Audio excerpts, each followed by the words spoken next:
चलिए अब देखते हैं खबरों को फटाफट अंदाज में।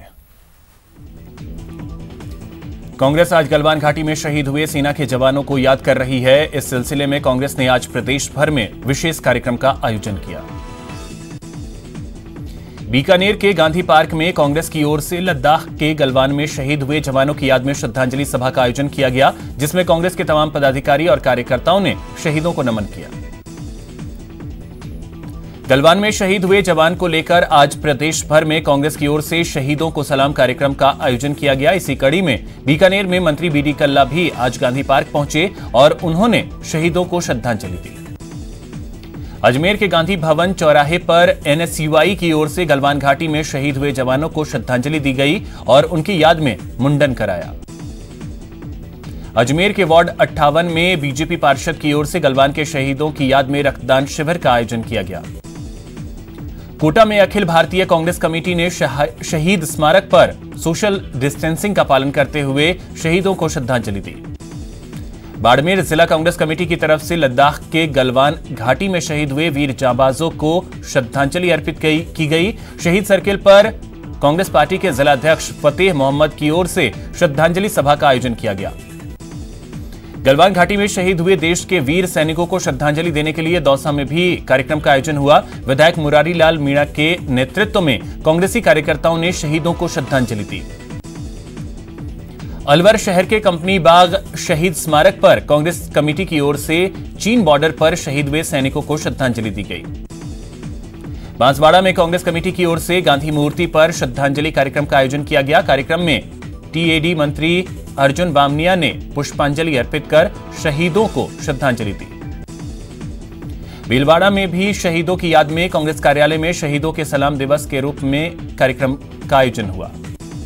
अजमेर में शहीदों की याद में श्रद्धांजलि सभा का आयोजन किया गया, लेकिन इस आयोजन में दो कांग्रेसी कार्यकर्ताओं के बीच संग्राम छिड़ गया। कोरोना के साथ हमें जीना सीखना होगा, बीटीयू के ई प्रमाण पत्र वितरण समारोह में बोले सीएम गहलोत।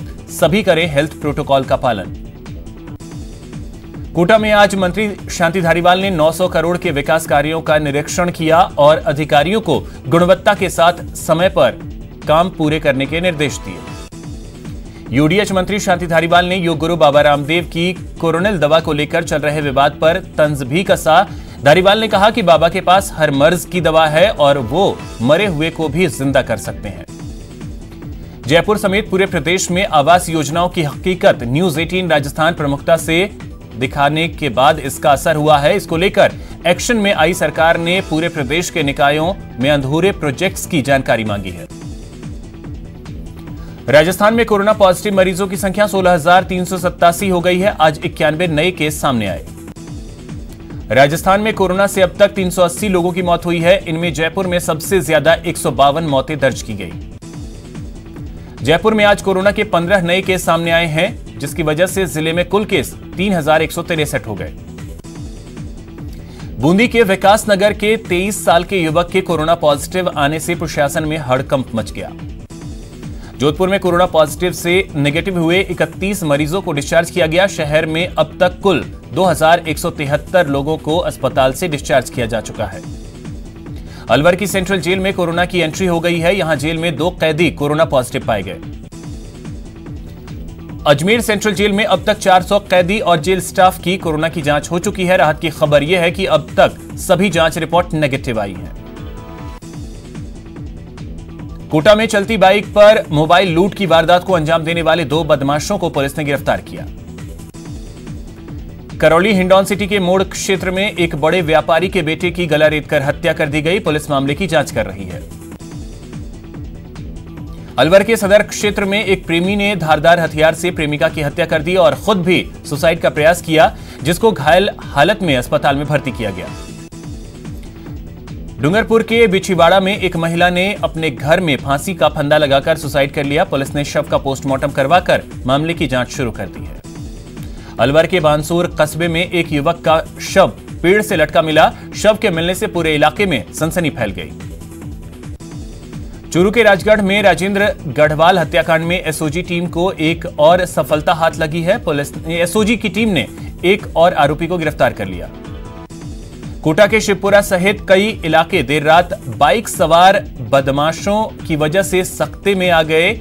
यहां बाइक पर सवार होकर कई बदमाश पहुंचे और दुकानों में तोड़फोड़ की।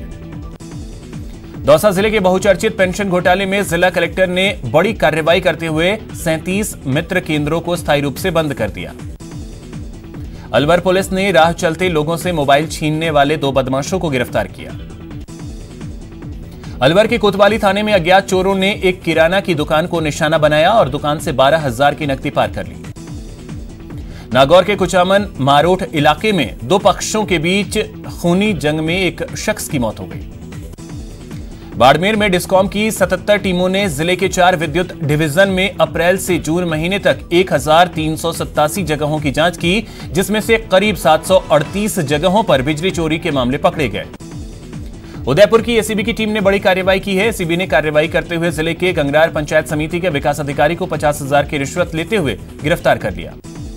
कोटा पुलिस ने अवैध हथियार के खिलाफ कार्रवाई करते हुए एक आरोपी को गिरफ्तार किया। अलवर में चोरी करने गए 2 चोर गार्ड के हत्थे चढ़ गए। गार्ड ने चोर की जमकर पिटाई कर दी। चोर को राजीव गांधी अस्पताल में भर्ती कराया गया। चूरू रतनगढ़ रेल मार्ग पर जोहारपुरा और मौलीसर रेलवे स्टेशन के बीच मालगाड़ी से ऑटो की टक्कर हो गई, जिसकी वजह से हड़कंप मच गया। झालावाड़ के खानपुर कस्बे में एक बैंक में भीषण आग लग गई। आग से बैंक का सामान जलकर खाक हो गया। जोधपुर के सांगरिया में किराने की दुकान में आग लग गई। जब तक आग पर काबू पाया गया, लाखों का सामान जलकर खाक हो गया। भरतपुर के नगर कस्बे के नगर पालिका प्रशासन की लापरवाही के चलते एक गाड़ी हादसे का शिकार होते होते बच गई। उदयपुर के गोगुंदा में सड़क हादसे में 2 लोग घायल हो गए। कोटा में आज जेडीबी कॉलेज के छात्रों ने अपनी मांगों को लेकर कोटा विश्वविद्यालय प्रशासन को ज्ञापन सौंपा। दौसा में पानी की समस्या को लेकर महिलाओं ने जलदाय विभाग के ऑफिस के बाहर प्रदर्शन किया। दौसा के गोठरा गांव में कोरोना जन जागरूकता कार्यक्रम का आयोजन किया गया। कार्यक्रम में मंत्री ममता भूपेश ने कोरोना जन जागरूकता से जुड़े एक पोस्टर का विमोचन किया। दौसा में यूनानी चिकित्सा विभाग की ओर से निःशुल्क यूनानी जोशांदा वितरण कार्यक्रम का शुभारंभ किया गया। भरतपुर में वैर पंचायत की ओर से कोरोना से बचाव के लिए जागरूकता अभियान चलाया गया। भरतपुर में कोरोना वायरस के संक्रमण से बचाव को लेकर प्रशासन की ओर से अनोखी जागरूकता रैली निकाली गई। अलवर में कोरोना से जागरूक करने के लिए महात्मा गांधी जीवन दर्शन समिति की ओर से कलेक्ट्रेट गेट से कोरोना संदेश यात्रा की शुरुआत हुई। भरतपुर में कोरोना की वजह से पर्यटन पर काफी असर पड़ा है। केवलादेव नेशनल पार्क में इन दिनों सन्नाटा पसरा हुआ है। राज्य सरकार के निर्देश पर कोटा जिले में मनरेगा कार्य स्थलों पर कोरोना बचाव जागरूकता अभियान की शुरुआत की गई। डूंगरपुर में जिला प्रशासन और पंचायत विभाग की ओर से मनरेगा योजना में पौधारोपण और श्रमदान कार्यक्रम का आयोजन किया गया। डूंगरपुर जिला प्रशासन और पंचायती राज विभाग की ओर से आज जिले भर में मनरेगा योजना में पौधारोपण और श्रमदान कार्यक्रम का आयोजन हुआ। पाली शहर के बाशिंदे सीवरेज निर्माण कंपनी की लापरवाही का खामियाजा भुगतने के लिए मजबूर हैं। अधिकांश क्षेत्रों में सीवरेज का गंदा पानी सड़कों पर बह रहा है। भारत चीन सीमा विवाद से पाली के फालना की फैक्ट्री में बनने वाले छातों की डिमांड बढ़ गई है। लोग चीन के छातों का बहिष्कार कर रहे हैं। कोटा के चंबल नदी पर बन रहे चंबल रिवर फ्रंट प्रोजेक्ट का काम फिर से शुरू हो गया है। उदयपुर के सायरा पंचायत में एक महिला ने बिना जानकारी के मकान का पट्टा बनाने की शिकायत को लेकर जिला कलेक्टर को ज्ञापन सौंपा। दौसा में राज्य विधिक सेवा प्राधिकरण की ओर से 64 पैनल अधिवक्ताओं का 1 दिवसीय रिफ्रेशर कोर्स का आयोजन किया गया। बाड़मेर में नशा निषेध दिवस पर जवानों ने नशा मुक्ति का संदेश दिया। अंतर्राष्ट्रीय मादक पदार्थ निषेध दिवस के अवसर पर बीकानेर में स्काउट गाइड की ओर से नशा मुक्ति का संदेश दिया गया। भरतपुर में कोरोना से बचाव के लिए पार्षद ने शानदार पहल की है और खुद ही अपने वार्ड को सैनिटाइज कर रहे हैं। जयपुर के जवाहर कला केंद्र में आर्ट टॉक का आयोजन किया गया। इस सेशन में ट्रांसजेंडर कम्युनिटी के कलाकार शामिल हुए। भरतपुर पेंशनर समाज ने कोरोना संक्रमण से लोगों को राहत पहुंचाने के लिए मुख्यमंत्री कोष में 21,000 रुपए का योगदान दिया। अलवर में कोरोना के चलते पर्यटन व्यवसाय पूरी तरीके से चौपट हो चुका है। विश्व प्रसिद्ध सिलिसेड झील में बोटिंग के लिए नाम मात्र के पर्यटक पहुंच रहे हैं। जोधपुर में किसानों को बूंद बूंद सिंचाई प्रणाली काफी पसंद आ रही है, जिसमें पानी की बचत होती है। बीकानेर के खाजूवाला में ऑनलाइन स्लोगन प्रतियोगिता में भाग लेने वाले 3 युवकों को सम्मानित किया गया। मानसून ने आज पूरे प्रदेश को कवर कर लिया है। मानसून की वजह से पूरे प्रदेश में बारिश का दौर शुरू हो गया। राजधानी में भी झमाझम बारिश हुई। प्रदेश के हिल स्टेशन माउंट आबू में बदले मौसम के मिजाज से आज सुबह का मौसम सुहावना हो गया। चूरू में आज उमस भरी गर्मी के बाद जोरदार बारिश हुई, जिसकी वजह से लोगों को गर्मी से राहत मिली। बांसवाड़ा में उमस के बाद शहर में कुछ देर के लिए बारिश हुई, जिसकी वजह से लोगों को राहत मिली। बूंदी में डाबरे की तलाई के पानी की निकासी बंद होने के चलते हल्की बारिश से ही गंदा पानी स्कूल में भर गया। मानसून की पहली बारिश ने हनुमानगढ़ के पीलीबंगा कस्बे की नगरपालिका प्रशासन की पोल खोलकर रख दी है। मानसून की पहली बारिश से पीलीबंगा के बाजार जलमग्न हो गए। प्रधानमंत्री नरेंद्र मोदी ने आज उत्तर प्रदेश के मुख्यमंत्री योगी आदित्यनाथ की मौजूदगी में आत्मनिर्भर उत्तर प्रदेश रोजगार अभियान का शुभारंभ किया। पीएम मोदी 6 जिलों के ग्रामीणों से वीडियो कॉन्फ्रेंसिंग के जरिए जुड़े। इस योजना के जरिए 1 करोड़ 25 लाख मजदूरों को रोजगार दिया जाएगा। बीजेपी ने राजीव गांधी फाउंडेशन पर साल 2005 में चीन दूतावास से डोनेशन लेने का आरोप लगाया है। सोनिया गांधी फाउंडेशन की अध्यक्ष हैं।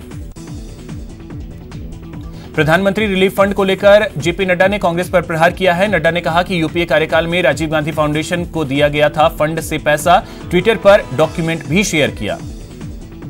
BJP IT cell chief Amit Malviya ने एक ट्वीट शेयर किया है, जिसमें एक दस्तावेज को उन्होंने आधार बनाकर लिखा है कि चीन के दूतावास से राजीव गांधी फाउंडेशन को 90 लाख रुपए का डोनेशन मिला था। कांग्रेस प्रवक्ता रणदीप सुरजेवाला ने कहा कि चीन से ध्यान हटाने के लिए बीजेपी ऐसा कर रही है। अमित मालवीय के आरोपों पर कांग्रेस प्रवक्ता पवन खेड़ा ने पलटवार किया है। पवन खेड़ा ने कहा कि बीजेपी और आरएसएस से जुड़े लोग खुद चीन गए थे। कांग्रेस ने गुरुवार को सरकार से संसद का विशेष सत्र बुलाने की मांग की है। पार्टी प्रवक्ता पवन खेड़ा ने कहा कि 1962 के युद्ध के समय अटल बिहारी वाजपेयी ने इस पर चर्चा के लिए संसद सत्र बुलाने की मांग रखी थी।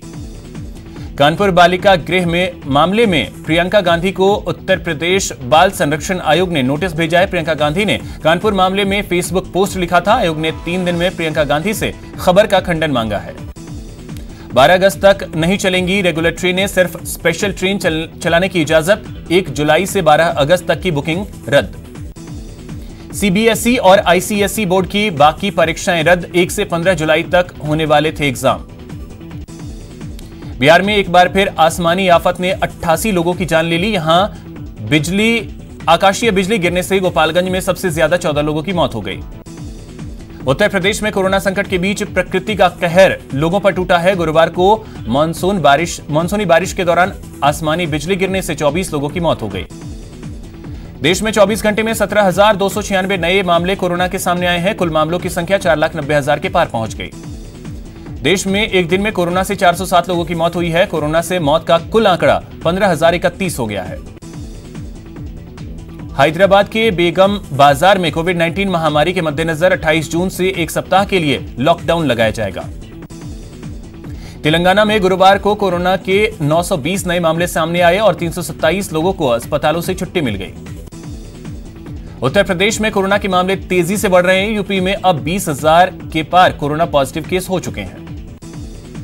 दिल्ली में कोरोना पॉजिटिव मरीजों की संख्या बढ़कर 70,390 हो गई है।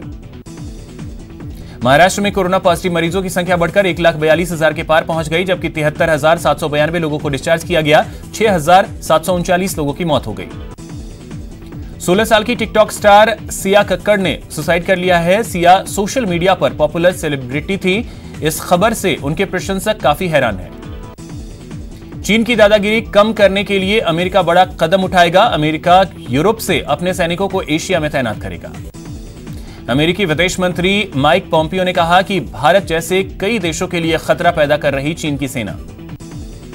पाकिस्तान के प्रधानमंत्री इमरान खान ने भरी संसद में अलकायदा के सरगना रहे आतंकवादी ओसामा बिन लादेन को शहीद बताया। कश्मीर के बिजबेहड़ा में आज सीआरपीएफ की टुकड़ी पर आतंकी हमला हुआ, जिसमें एक जवान शहीद हो गया और एक बच्चे की मौत हो गई। जम्मू कश्मीर के त्राल में मुठभेड़ में सुरक्षा बलों ने 3 आतंकियों को ढेर कर दिया।